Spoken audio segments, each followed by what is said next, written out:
मानव पिछले कई लाख सालों से पृथ्वी पर रह रहा है। इन लाखों साल में मानवों ने कई उतार चढ़ाव भी देखे हैं। जब भी बात मानवों से जुड़ी हुई होती है, सबसे पहले हमारे मन में एक अलग ही छवि बनना शुरू हो जाती है, क्योंकि हम मानवों ने इस पृथ्वी को काफी ज्यादा इस्तेमाल कर लिया है। और शायद यही वजह है कि आज की हमारी पृथ्वी हमें पहले से कई ज्यादा अलग नजर आती है। यूं तो पृथ्वी के ऊपर दिन और रात के फिक्स पैटर्न है, परंतु कुछ कारणों की वजह से ये पैटर्न काफी ज्यादा बदलते हुए नजर आ रहे हैं। परंतु उससे पहले मैं आप लोगों से ये पूछना चाहता हूं कि क्या आप भी दिन और रात के बीच छुपी इस गुत्थी को सुलझाना चाहते हैं? अगर आप लोगों का जवाब हाँ है तो बेझिझक वीडियो में आगे पढ़ते रहिए और देखते हैं कि आखिर कैसे पृथ्वी पर दिन लंबे होते जा रहे हैं। 21वीं शताब्दी में मानवों का पृथ्वी पर अत्याचार कुछ ज्यादा ही बढ़ गया है, और शायद यही कारण है कि हमें इसका फल आज क्लाइमेट चेंज के रूप में दिखाई दे रहा है। मित्रों, पर्यावरण जिस गति से प्रदूषित हो रहा है, उसे देखकर यह कहना गलत नहीं होगा कि आने वाले समय में हम शायद ही पृथ्वी पर बचकर रह पाए, क्योंकि जिधर भी देखो उधर हाहाकार मचा हुआ है। ध्रुवीय इलाकों से बर्फ पिघल रही है।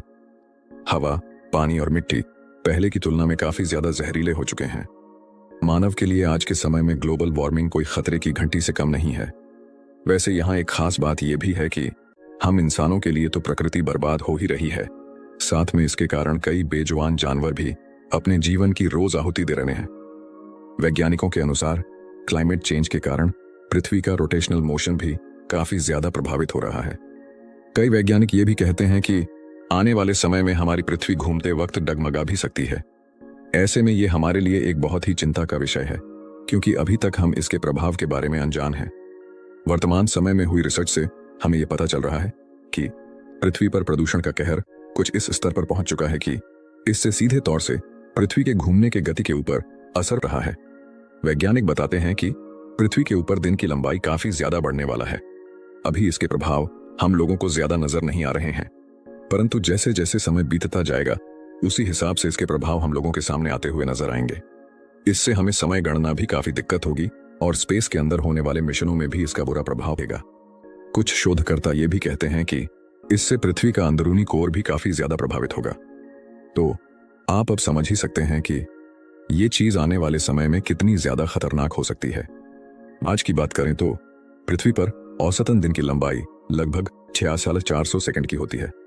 क्लाइमेट चेंज के कारण पृथ्वी के रोटेशनल स्पीड में सिर्फ कुछ मिली सेकंड का ही अंतर आएगा, परंतु धीरे धीरे ये मिली सेकंड कब सेकंड और बाद में मिनट में बदल जाएंगे, ये कोई नहीं कह सकता। आज भले ही इस असुविधा को हम झेल नहीं रहे हैं, परंतु जरा सोचिए आने वाले समय में इसका कितना गंदा असर देखने को मिलेगा। अब कई लोगों के मन में यह सवाल आ रहा होगा कि आखिर पृथ्वी के रोटेशनल स्पीड पर प्रभाव के कारण क्या क्या हो सकता है। इससे पृथ्वी के टेक्टोनिक प्लेट के मूवमेंट में काफी गहरा असर रहेगा। पहले की तुलना में टेक्टोनिक प्लेट काफी अलग तरीके से मूव करेंगी। इससे पृथ्वी का इनर कोर काफी ज्यादा अस्त व्यस्त होता हुआ नजर आएगा। पिछले कई दशकों से ध्रुवीय इलाकों में बर्फ का पिघलना बढ़ता ही जा रहा है, और इससे पृथ्वी के औसतन समंदर के जल स्तर में काफी ज्यादा बढ़ोतरी भी देखी गई है।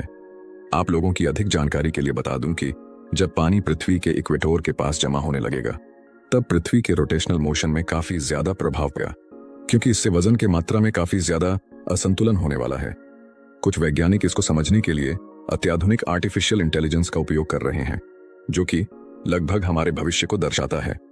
दोस्तों, इस टॉपिक को लेकर आपके क्या राय है, हमें कमेंट करके जरूर। ऐसे ही फैक्ट्स में इंटरेस्टेड हैं तो हमें जल्दी सब्सक्राइब कर लें।